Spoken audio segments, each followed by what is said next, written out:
Welcome to the Rising Society podcast. I am Shane Kennedy. I'm Nico Galliano, the rejected gentleman. All right, Nico. Dude, that was a slow pull on the sunglasses. Yes, it was. Dude, I love that. So tonight this is going to be a little bit shorter than usual. But And it's been a minute. Yes, it has. It's been a couple weeks. We've been busy, dude. Yeah, and Easter is coming up. Yes, right. True. And true. so this will count as the Easter episode.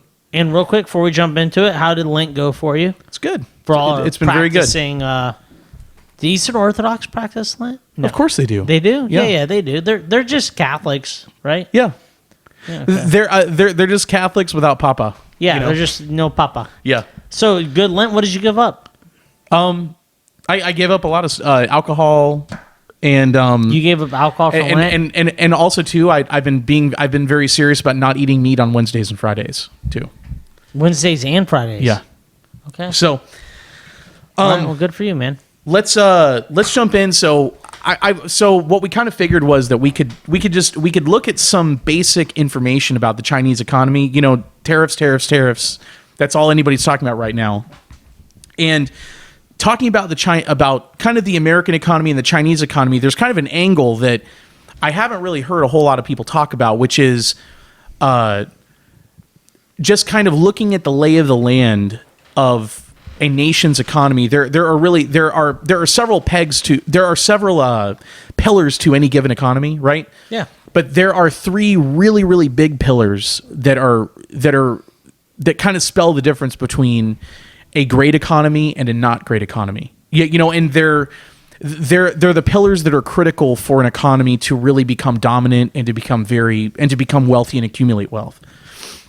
Those three pillars in the modern world are kind of like, I'm going to spell out three categories. The first category is kind of like food/agriculture. And really the question there is, how much food security does the country have? Is the country able to produce enough food to feed its citizens? How much, and if they can't, how much do they have to import in order to feed their citizens? Mm-hmm. Right?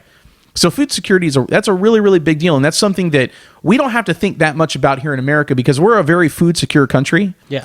But we actually have food excess, believe it or not. Yes, we do. I know a lot of people. They're like, we have homeless people and all these starving people. It's actually very minuscule to any other time point in history. We actually pay farmers to destroy their crops, right, to stabilize pricing, and that's been going on ever since the FDR administration. Since the 1930s. I was going to say that's been going on since the 30s. Yeah. I was going to say 40s. Yeah. Yep. That's been going on forever. So you have that first category, which is kind of like which is a question of food security. Mm-hmm. The next category is energy, right? Because you think about it, and when we talk about energy, we're not only talking about electricity, we're also talking about oil, we're talking about coal, we're talking about natural gas. We're talking about things that you would use to either generate energy or during the hot months of the year that you generate the electricity to cool your buildings and homes, mm-hmm. and then during the cold time of the year, the energy that you use to keep buildings and homes warm, mm-hmm. right? So for different countries, energy may look more like, like when you're talking about countries that are in poverty, energy may look more like just cutting down wood from the forest and burning it to keep your home warm, right? Yes, correct. And so that you can use it to cook. But when you're looking at a country like the United States, or when you're looking at China, or you're looking at European countries, or you're looking at a country like Russia, energy is you're not only looking at energy for keeping homes and buildings warm, but you're also looking at it as an input for production. Mm-hmm. Because machines and everything, they have to have some kind of an energy input to make them go, to make them produce stuff. Absolutely. So I want to kind of look at this from food and agriculture, food security, from the point of view of energy, and then also too from the point of view, which we're not really going to get into this a whole lot, is from the point of view of production. What is the country's production capacity? And this is a really interesting thing to think about here. So I want for everybody to do kind of a thinking exercise. So let's say that you are a country that has to import a lot of energy and a lot of food. So you don't have a lot of food security. You don't have a lot of energy security. And if you're that kind of a country, what are you going to concentrate your national resources on? And what does the incentive structure look like for your country as far as things you're going to pursue? Well, what I would argue is you're going to pursue production. You're going to pursue industry. You're going to pursue and you're going to pursue developing technology. You're going to pursue innovation. You're going to pursue efficiency as much as possible, because you don't have the ability to really concentrate your nation's expert class and engineers and everything. You don't really have the ability to have them focus on energy production or food production, because you're having to import a lot of that stuff. You're relying on other people for that. So when you're looking at a nation like China, which is a net food importer and a net energy importer, over the years, what they have done is they've essentially taken sweatshops, and what they've concentrated a lot of their nation's resources on is improving those sweatshops and making them more and more and more efficient, making it so that those sweatshops can become higher value, high volume production facilities. And that's what they've become. That's why a lot of people will say that China has essentially become the world's workshop. You know? Well, yeah, because the labor is the most expensive thing, right? It's not necessarily always materials. Right. Labor force, because you're actually buying time from another person. Yep. And that's their life force. So the labor cost compared to America from the Chinese, it's not even close. Yep. And I mean, what's minimum? I know it's different, but across the board, we can agree it's pretty close to $15 an hour here. That's roughly. I would say in America, the starting wage is probably somewhere between $10 and $15. Yeah, it probably varies across the country. You're right. If we took an average, it'd probably be closer to 10. Yeah. You're right. Where we're at, it's probably closer. If you want to be enticing, it's probably higher on that $12, $13 range. Yeah. But let's take 10. 10's fair, I think. And I know I think the actual federal income wage is, don't quote me, dude. It's like $7 or something. Yeah, it's like $7.50 or something. Round up to $8. But 10's pretty safe across the board. There's no way it's even close to that in China. Well, so this is the interesting thing. China during the 90s, you were dealing with super low wages in comparison to the United States. Mm-hmm. In a lot of industries in China, what workers are paid, it's actually gotten pretty close to what American workers are paid. Has it really? Yeah. And also too, they're making $10 an hour, and also too, their productivity has gone up too. So something you have to think about is that kind of the hallmark of a sweatshop. If you want to try to imagine what a sweatshop would look like in your mind, it's basically people. It's a lot of people inside of a room that are all doing the same repetitive task. Correct. Assembling stuff with their hands. Yes. They're it might look like a whole bunch of little cubicles with a bunch of people sewing shirts and stuff, maybe with very, very crude machines, but very, very simple, very inexpensive machines. Well, what happens over time is those sweatshops end up, there is an incentive for the people running those factories that we would call sweatshops to improve the working conditions, not necessarily because they're kind-hearted people, but because it's in their interest to get the people that are producing things to produce more per hour, per person. And so what you've seen in China over time is especially the fact that China doesn't really have much in the way of energy production, of actually mining lots of coal and mining uranium and mining oil and stuff. They just don't have a lot of that stuff. Now, China does have some coal reserves, but they don't have nearly enough mining capacity to be able to get enough of it out of the ground to generate energy for the country. So, what the Chinese have concentrated on is building out their manufacturing base. That's what they've done. They've been doing that for a long time. And they've been doing that for a very, very long time. Now, so that's something I want to point out, is that the Chinese have concentrated on production, on expanding out production. Here in America, we've kind of done the opposite. Mm-hmm. We have just kind of allowed our production here in the country to be hollowed out over the past like 3 decades, pretty much our entire lives. You had presidential candidates, people like Ross Perot back in 1992, who I forget what the name of his book was, but he wrote a book in 92 or 93 and released it. In fact, he may have written it actually before that, and said that basically free trade was going to end up in the hollowing out of the American middle class because all the high-paying manufacturing jobs would be moved overseas. And Ross Perot would say that the country will feel and hear a great sucking sound of basically the good-paying jobs being moved overseas because there were no longer any kind of trade barriers. And it was when you look back at what people like him were saying, it was very prophetical. And also people like Pat Buchanan and other people kind of in those circles were saying the same thing.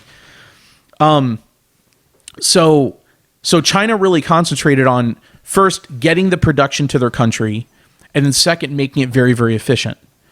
And then here in the U.S., the main industries that we've concentrated on are food production and energy. So the main reason I wanted to point that out is now the U.S. is a net energy exporter. In fact, we're one of the top energy exporting countries of the world. And the United States is actually a net food importer, but not by much. We produce lots of food, but the importing of food that we do, it's kind of like seasonal. It's so that we can have pears that we'll import from South America when you can't grow any pears in the northern hemisphere. Yeah, you know how we have opposite seasons, like our summertime is their winter and stuff. So America does import some food, but we are technically a net food importer, but not really by a whole lot. The Chinese are a net food importer. They are also a net food exporter, or a net energy importer as well. We're a net food importer? Slightly. So I actually wrote the numbers down. So we are a net. So 2023 and 2024, the U.S. The net import of food in the United States, it was between $20 and $30 billion worth. Now let me ask you a question. When you say net food importer, is a lot of that because of how do I phrase this? When something's unique. Is that unique? Like Italian wine.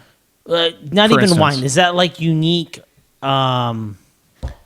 fruits and vegetables and stuff like and cheeses? Yeah. It's not because we need the food. It's because of the uniqueness of the food, correct? Yeah, like I imagine like boutique foods, kind of. Boutique. Yeah. Thank you. That's the word I was looking for. Yeah. It's the boutiqueness that we're importing, not necessarily because of we need the consumption of food, correct? Yeah. Okay, because we grow plenty of food here. Yeah, we're actually one of the world's largest grain producers, and then Canada is okay. I think the U.S. is like number 4 or 5. Are spirits considered in the food realm in those statistics? I would imagine it probably would be. We imagine, we don't know for sure on these statistics. These are all kind of like broad strokes. Because I would imagine we're such a rich nation that if we're adding in wines and spirits and stuff like that, it would make sense. Gourmet cheeses, stuff like that. That's all going to be in here. Okay. Yeah. Right. Now, so we'll compare that to China. So our net food imports, the dollar value of those is on average roughly about $20 to $30 billion a year. 20 to 30 billion? Yep, $20 to $30 billion a year. And then for China, theirs is valued at roughly about $150 billion a year. And of imports? Yep, of net food imports. 150 billion. Yeah, but you have to remember that they've got north of 1 billion people in their country. That is true, but that's only 3 times the people, and that's over 3 times the cost of what we do. Yeah. That's interesting. Okay. Because we have, 340 million? Yeah, 320, 330, 340, somewhere in there. Billion, so you're looking at 1/3. But if you take 40 million, even 3 times, it's 120 million. You said 150 billion. Those numbers are actually surprising to me. Dude, I'm learning quite a bit today. You want to scoot over this way a little? Yeah, let the people know what we're doing. Hey, we're centering so you guys can see our beautiful faces better. Now, as far as energy goes, so China is a net energy importer, like I said before, and the U.S. is a net energy exporter. So, were those energy numbers? That wasn't food. No. So the numbers I just gave you were food. Okay, I've got it written kind of wild here. This is bourbon number 5. So China, they import roughly about 525 million. Here, let me see. 525 million energy. So this is just oil. About 525 million tons of crude oil is what they import. Jesus Christ, dude. And they and whatever oil they produce in China, it's negligible. It's got to be almost it's negligible. Insignificant. So we can easily say that they're importing at least like 520 million. We do produce a lot of oil. Oh yeah, we are a net oil exporter. China imports about 132 million. About 132 million tons of natural gas, and they import about 542 million tons of coal. Jesus. So they got to feed the machine. Oh yeah. Well, and you have to remember that one of the biggest, that one of your biggest inputs for manufacturing is energy, right? Like that's what makes the whole thing happen. 100%. So now I'll look up in just a minute what the United States looks like as far as energy exports goes. The U.S. is a net energy exporter of crude oil, natural gas, and of coal, I believe, too. Okay. So when people are thinking about China versus the United States, what they need to be thinking about is that China is, being a pretty significant net food importer and being a significant net energy importer. That makes China a very vulnerable economy, in comparison to ours structurally. Now, obviously, we don't have the manufacturing that China has. No. Hopefully, we're going to get it back. Well, that's the plan from everything I've heard, And this is the thing. China's not going to shoot themselves in the foot by slapping massive tariffs on energy and food imports. That's just something that they're not going to do. No. Well, they responded. Finish your thing, and then I want to get into tariffs. That's actually it. Oh, beautiful. Yeah. 3 times you shocked me tonight to where I guess this shows, and I'm not afraid to admit this because I like learning. 3 times you shot me tonight on numbers where I guess I just had a perception that was incorrect or I was ignorant to, where, one, I didn't know that the wages of the Chinese was on par with the Americans. And is that a recent thing? Is that in the last 10 years? I think it's 20? Happened over the last decade and a half. Okay. See, I'm thoroughly shocked on that. You surprised me there. And so they're actually making really good money in these manufacturing jobs, and they're working more hours than Americans work, correct? Yes. So let's say an American workday is 8 hours. You're saying these people are working 12 plus hours and they're making the same amount of money per hour as an American? I would say it would be rough. And the cost of living is less there. Yes.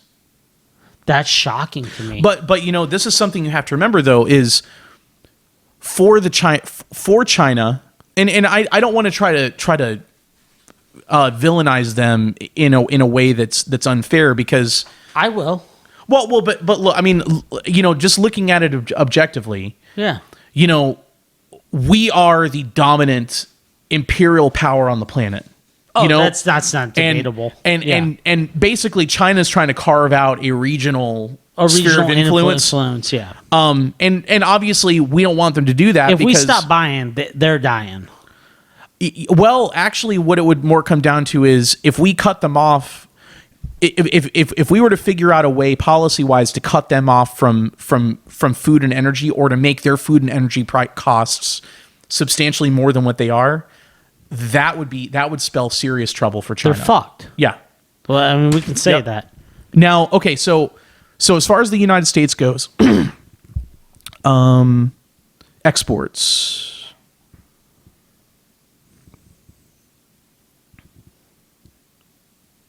What?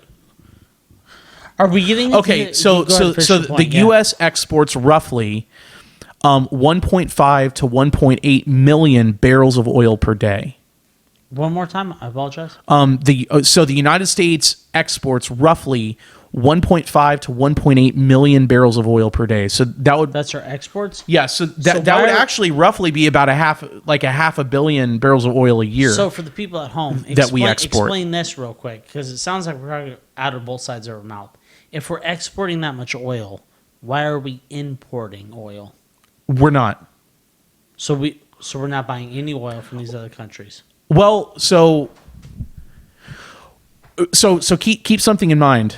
The U.S. was a net oil importer up until, was it 2015 or 16 or 17 or something like that? But we are no longer a net oil importer. We are a net oil exporter because of how much oil we are bringing onto the market. And that would have been, if my math's correct, that would have been under... It was Obama, Trump. I was going to say that It was somewhere between the end there. of Obama, the beginning of Trump's and- first-term presidency. And look, and this is another thing. One area where the Obama administration does deserve some credit, which we'll obviously give credit where it's due. yeah, exactly, because there are a lot of horrible things that they deserve credit for. But this is actually a good thing that they deserve credit for. Is remember back in was it 20?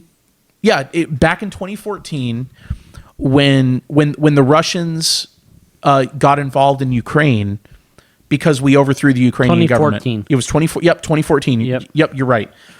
And remember remember there was a whole thing in Crimea where Crimea became a part of the Russian Federation.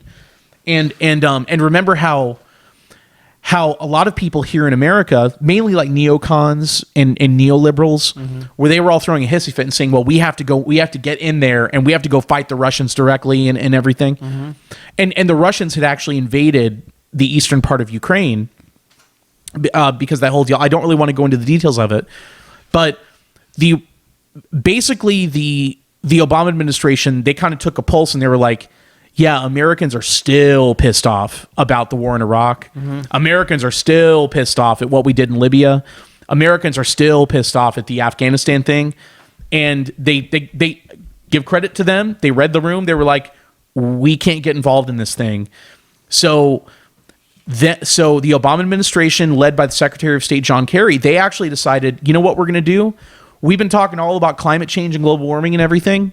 And we've been trying to suppress oil production or energy production here in America. You know what we're going to do?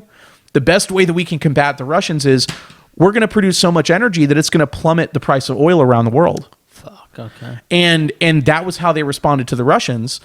And as a result of that, you had an uninterrupted period of several years where American oil companies and American energy companies, they were allowed to drill for lots of oil. They were allowed to go and frack for lots of natural gas, and that really gave the United States the upper hand in the energy market. And so, at that time, we were not massive energy net importers, but we were still importing energy nonetheless. Correct. It was that time frame, and then followed by the incoming Trump administration, which was like drill baby drill. That put us over the edge to the tipping point, which made us a global energy juggernaut. And real quick, just for the people listening, in their cars or where they're at, is the majority of that in Texas and Alaska? Actually, see, because misconception, right? So this is the interesting thing. Yeah, actually, a lot of the oil that came onto the market, that came onto the American market.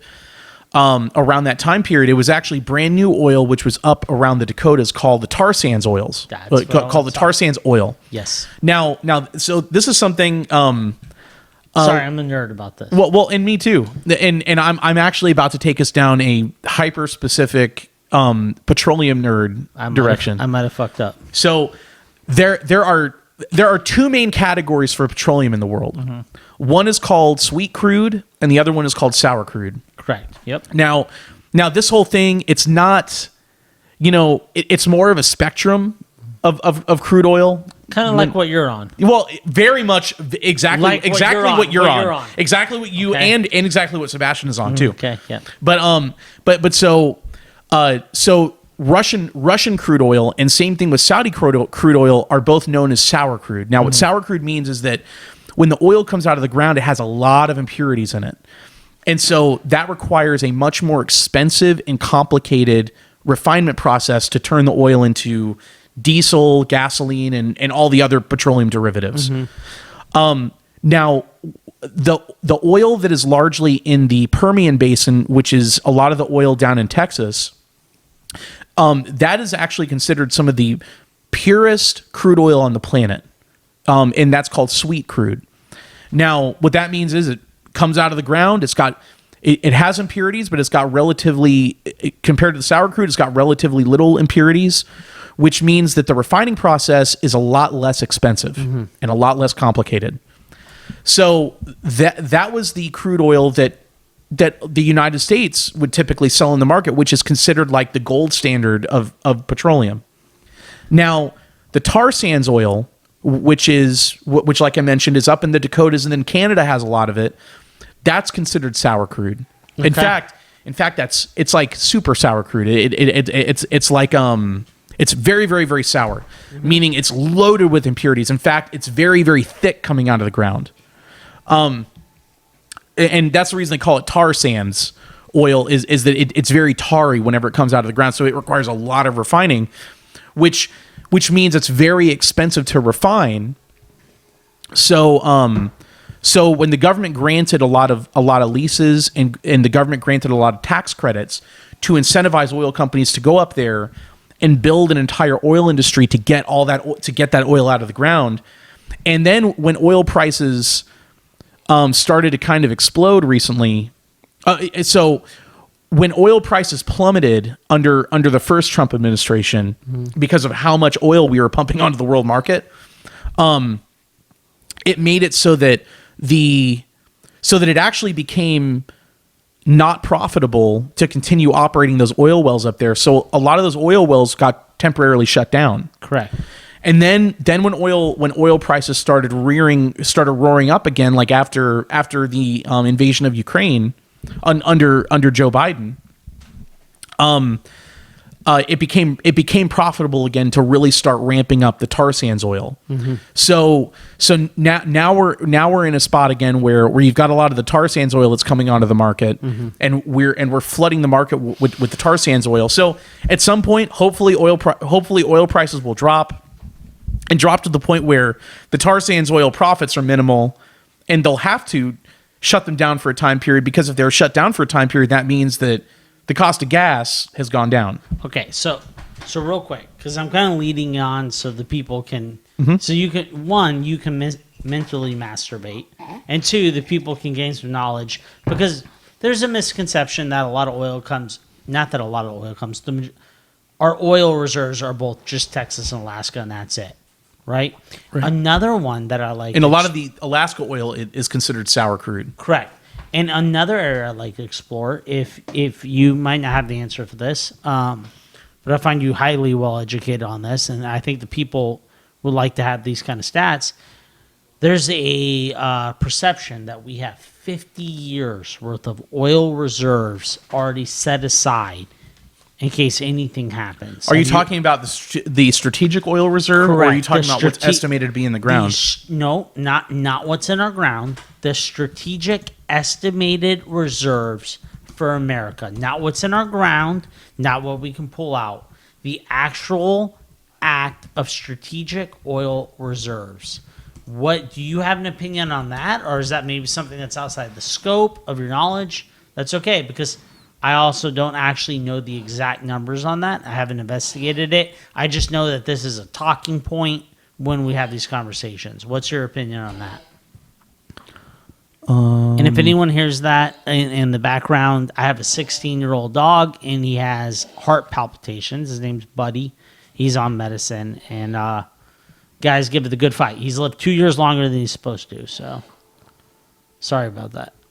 He's one of the toughest individuals you'll ever meet in your life. He's a little Jack Russell, and the guy thinks he's 10 feet tall. He literally was supposed to almost die 2 years ago, almost to the date, June. He was supposed to die June 2 years ago. So, yes, and he's still kicking around. What's your opinion on that, Shane? Okay, so strategic oil reserve for America. What do we have set aside? Not in the ground. You have an opinion on that? Oh, wow. We have about 47 days worth. 47 days. And the perception is we have 50 years. Well, and remember, I know this because I've talked to about 7 different people in this debate, and it's about, they think we have anywhere from 30 to 50 years. What did you say, 47 days? 47 days. That's fucking crazy. 47 days. Another thing, and I know this from a lot of truckers, do you know if truckers, every trucker in America decided to stop driving, this country would shut down in 3 days? 3 fucking days. It would surprise me if we made it 3 days. It wouldn't even be 3 days, but by day 3, the country would cease to exist as we know it. Cease to exist. We have 47 days of oil. That is shocking. Well, so the Biden administration, I don't want to go into the weeds too much, but the Biden administration, it's just a talking the point. Biden administration released a whole bunch of petroleum from the Strategic Petroleum Reserve back in To lower 2020 and prices. 2022 to artificially lower the prices Correct. because the Democrats had to win the midterm and elections. that's when we dropped down to that low $2 range. Yes. And now we're hovering around $3. Yeah. Yeah, that makes sense. Okay. Yeah, so But it was, the big point, let's not just shit on Democrats. The big point is never 50 years. right, no. No. I know Well- I know it sounds like we're shitting on Democrats right there. I would still probably consider myself a libertarian, right? That's probably the most Yeah. accurate for people to kind of comprehend. It was never 50 fucking years is the point. Right. Okay. Well, and you know, the thing is, I think these are really important things for people to be thinking about as far as China and tariffs and everything. And the thing is, you know, everybody's probably exhausted from hearing about tariffs over and over and over Tariffs. Just, Yeah. it's just nonstop. So the thing is, I think what we have to do is we have to kind of color in the picture as far as big picture. What does the Chinese economy look like? What does the American economy look like? And the question is, why do they look the way they look? And a lot of people are very worried that tariffs are going to destroy the United States, which, one thing that we do have to worry about is the dethroning of the dollar from being the world reserve currency, which is something we've been talking about for a long time. Over 2 years. And I would argue that process started when they weaponized the dollar against Russia when this war in Ukraine began. Correct. Which was 2000. 2022, I think, wasn't it? Yeah. Correct. And real quick, with the whole tariff thing, I will say this. Out of all the countries, Trump came out with that big board, right, and had a bunch of just numbers. That's all they were. They were just fucking numbers, right? And then instantly you saw this many countries, then this many countries, this many countries, this many countries. And I'm ballparking here. I think it's like 60 plus countries already came, and they're like, I think it was 80. yeah, I was about to say, that's what I'm saying. It was 60, 70, and now I think we're 80 plus countries, correct? Yep. And that's what my point. It was 60, 70, 80. And now we're at 80 plus countries that are like, hey, we want to talk. And China had to pump their chest and be like, oh, this. Now we're tit for tat, right? We're measuring dicks for all intents and purposes. I will say this. I think the opportunity, if people don't get too scared of the word tariffs, what's going to happen in America, everyone knows, we hinted at this 2 years ago, I'm into alternative investing, right? I like nuance investing. I'm not your average investor. I invest in some weird things, different stuff. I have dumped personally about $8,000 into Chinese products to get them here before this tariff thing really kicks off. Because I do think, as a logical person, we are going to see an increase in these items that aren't necessarily super expensive to produce, correct? Yeah. You buy them here for a price, you sell them here for a much higher price, correct? That's the whole point. Buy here, sell here. At the end of the day, that's what business is, right? Yep. I personally, no matter how this turns out, let's say it doesn't go the way I think it's going to go. I got the product anyway, right? I do think we are going to see some prices fluctuate because I think it's in the Chinese best interest. They have to put on a show not to back down. As much as I think they might be a paper tiger, right? Yeah. That's my opinion. I think that they have to show face because they are that regional power in the East. Yeah, well, in the communist China or the Chinese Communist Party, the CCP, they have to continue to appear strong to their people. And not only are they that stabilizing factor in the East, they are the only currency that could even begin to challenge the petrodollar would be that new, what is it, the BRICS? We BRICS, talked about the BRICS dollar. You can't back down to America on this. And I will say this, love Trump, hate Trump, I don't give a shit. The guy is going about this very strategically. Everyone thinks he's being kind of rash, and I don't know your opinion on this. You and I actually haven't talked about this. This is live. Yeah. Yep. I actually think he's going about this very intelligently. I know it can seem rash. It can seem... I think he knows that this is it. He has 4 years, right? Mm-hmm. And now we're in year one. We're about 3 months in? 4 months in? 3 months in. Yeah. About 3 months in. Let's call it 4. Round up. I don't give a fuck. We're about 4 months in. And he knows this is it. I think he's playing this 4 years as if it's a...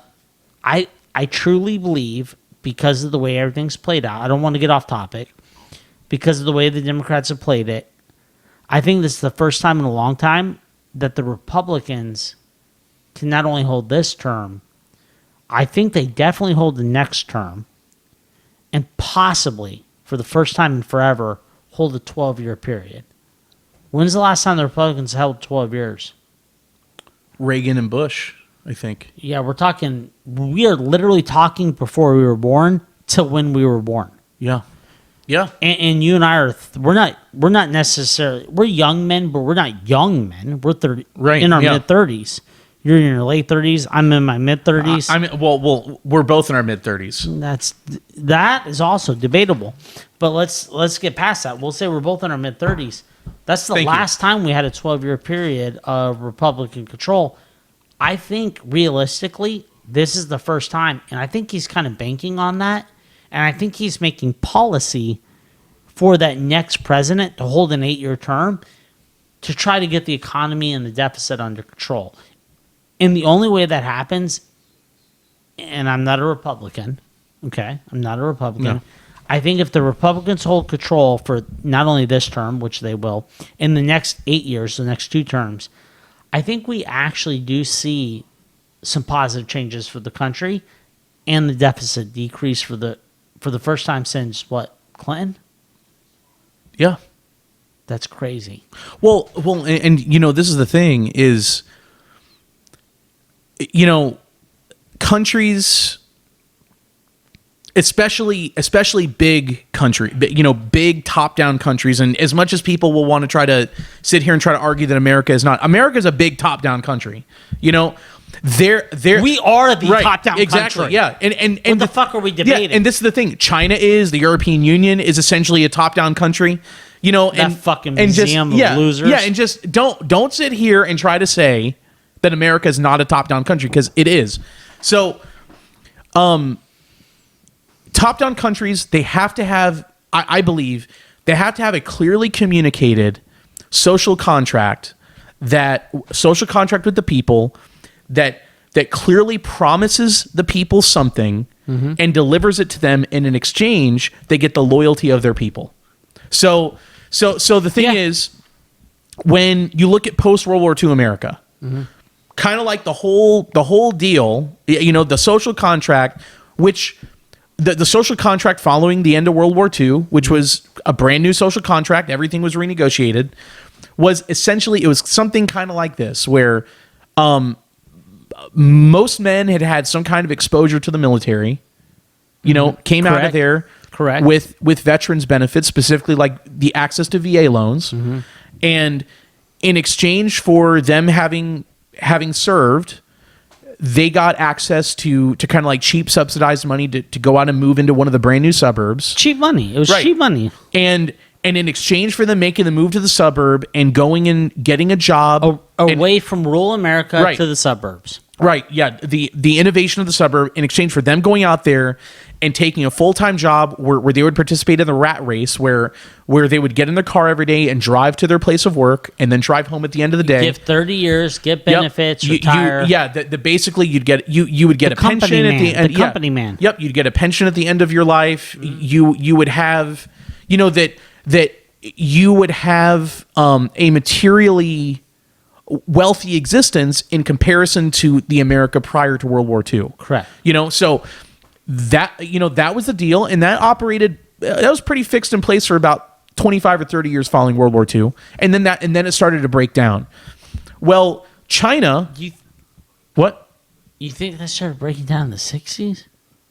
Well, what I would say is in the 70s and 80s is when late 70s, early 80s, right? Yeah. So what I would say is 30 years following World War II would be 1975. I apologize. You're right. Yeah. The fifth bourbon hits different. Holy shit. So you're right. So I would say late 70s to mid 80s or early 80s. Now that social contract got renegotiated during the 80s in America. Correct. To look something like this, where what they would say is, you're not going to earn as much. We're going to send all the good paying jobs overseas so that the people that already have the money can make more money. But in exchange, you're going to be able to go and buy a bunch of cheap shit at the store. Correct. Televisions that would have cost you like 50% of your paycheck. People forget that. Before or that may have cost you like one full paycheck or two full paychecks. Instead of that, it's only going to cost you a fraction of a paycheck. People forget that. Yeah. I remember, to your point exactly, in 1995, it might have been 96. Okay, just give me a year. Can I get 12 months? Can I get 12 months? Yeah. 95, 96. We had a family computer, and it cost a fuck ton of money. And a lot of people didn't even have family computers at that time. My dad bought it. I remember when my dad bought his first cell phone, it was huge, right? Yeah. And it was his. It was expensive. It was expensive. And TVs at that time were expensive. They were not cheap. In the 60s and 70s, to get a TV, it was a big deal. It was a big deal. That would have been like buying a car today. Correct. At one time, my brother had a TV, and I'm not bullshitting you. My brother had a TV in both bathrooms. Wow. There was a time where a family had one TV. And that's because that's all they could afford. Correct. Right? We forget this. So this is the thing.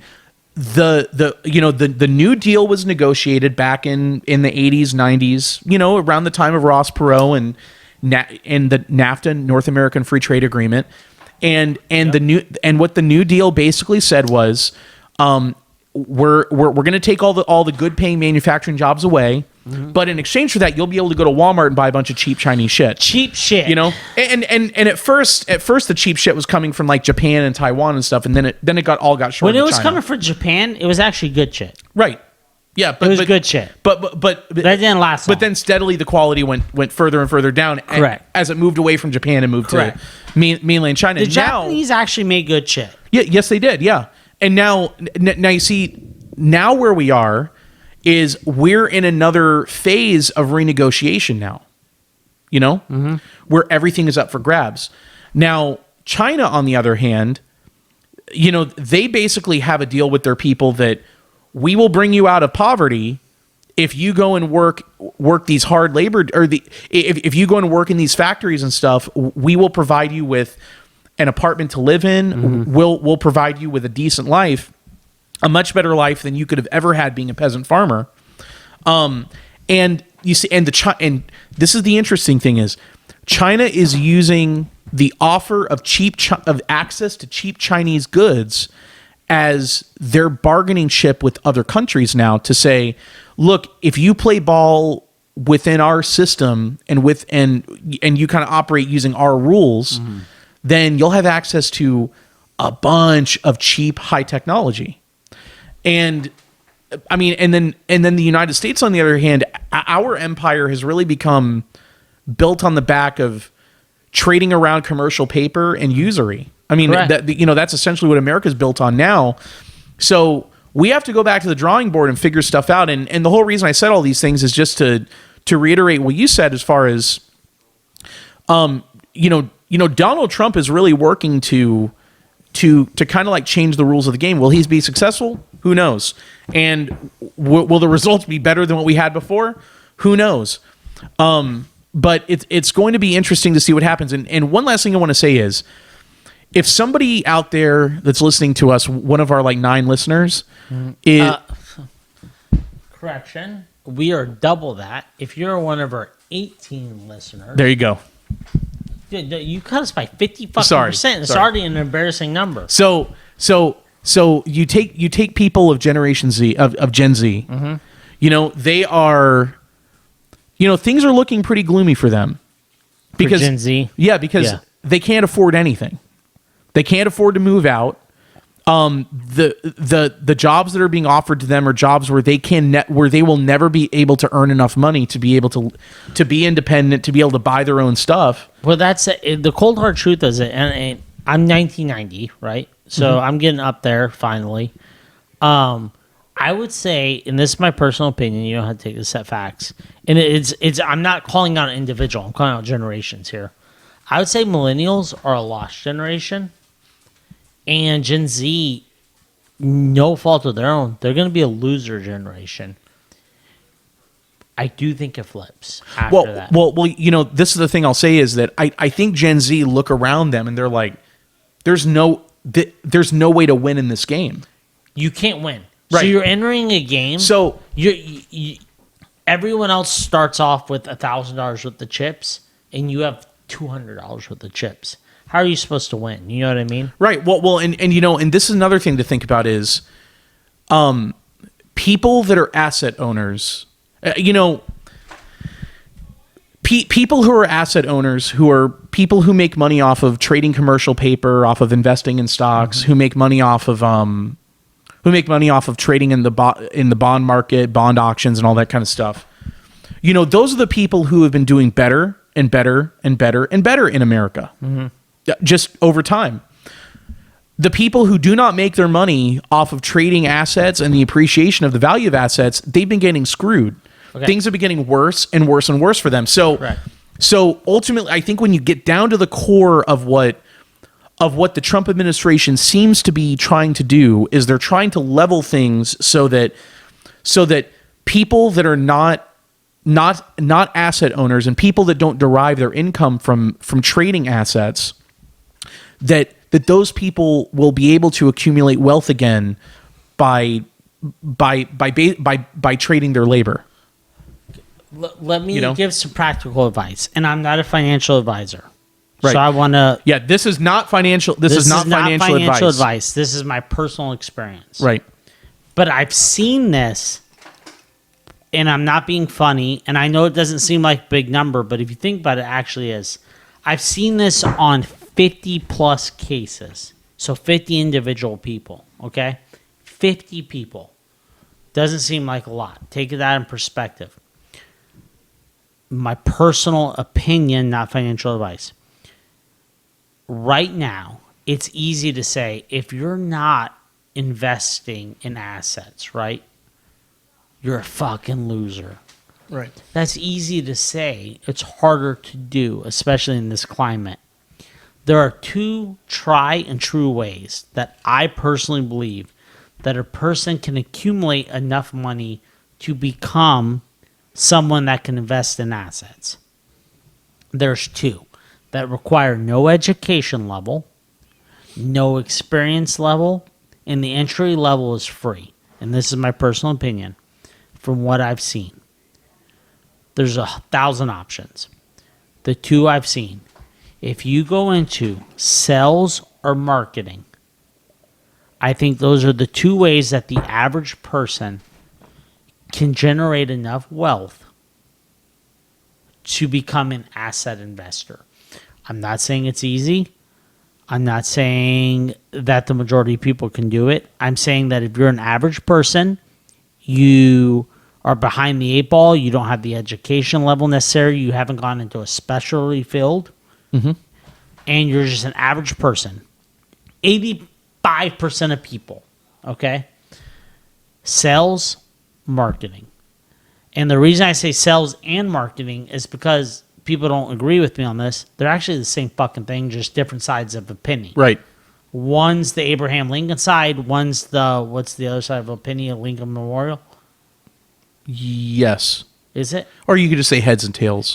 Heads and tails. Marketing and sales is the same fucking coin. And everyone pretends like they're different things. If you go into sales or marketing, I think practically that's where the average person, if they apply themselves and they dive into it, there's thousands and thousands and thousands of hours of free material out there.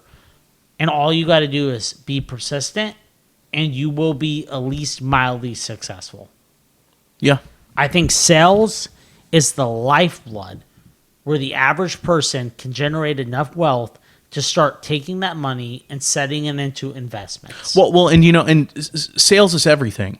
Everything. If you're going to be successful in anything, you have to be good at sales. I've said this 1,000 times. Sales is everything. If I watch a movie on Netflix and she's a brutal mistress. Yes, she is. If I watch a movie on Netflix and I thoroughly enjoy it and I want you to watch it, and I'm like, Shane, you got to watch this movie, dude. It's amazing. Here's why. I'm selling you on why to watch that movie. I'm selling Shane on why to take 2 hours of his life and watch this fucking movie. It is sales. So anyone that says they can't do sales is lying to themselves. Everything is sales. When you walk up to a girl in a bar and you're like, she's so attractive, I'm going to ask her out on a date. Sales. Yep. Why is the NFL better than the NHL? And I have that debate. Sales. Everything is sales. So I think the two areas that people need to focus if they don't have a specialty field is sales and marketing. Take that, become a professional in it, take that excess money, put it into investments. I think it's a try and true way for the average person to really generate wealth. Well, and I think this would all be a really good topic for it. I think we could do a whole a whole podcast on this particular topic. That's all I do. You and I are both just sales professionals at the end of the day. You know what? That's different, but same. Well, that's the only thing that we do. That's it. I mean, at the end of the day, that's all that we do. I mean, you're a true out and out entrepreneur. Right. And I do work for a company where I teach sales. Yeah, but this is the thing though. When you're dealing with sales, it's not only selling is not a bullshit game. And that's where I think a lot of people get confused.